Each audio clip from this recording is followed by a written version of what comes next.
na walikuwa masahaba nyuma ya mtume sallallahu alaihi wa alihi wasallam katika sala, la yahni ahadun minhum dhahra, hauinamishi yeyote miongoni mwao mgongo wake.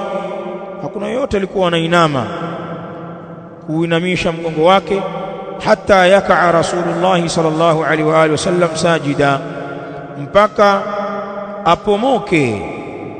aporomoke mtume sallallahu alaihi wa alihi wasallam hali yakuwa ni mwenye kusujudu. Thumma yakauna sujudan ba'dahu, kisha wanaporomoka hali yakuwa ni wenye kusujudu baada yake. Sawa sawa eh? Naam. Mtume akisha sujudu, akishafika, na wao ndio wanakuja. Leo pana watu wanaswali, utadhani yeye ndio imamu na yule imamu ndio maamuma.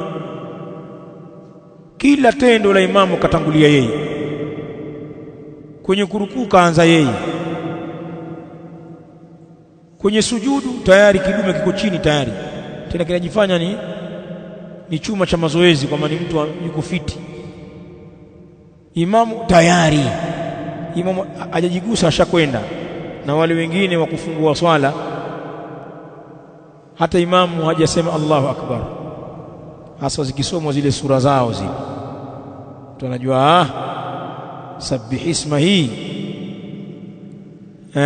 suhufi Ibrahima wa Musa, chuma kinaachia bwa. Amuonaje wale, anaachia mkono, anamsubiri.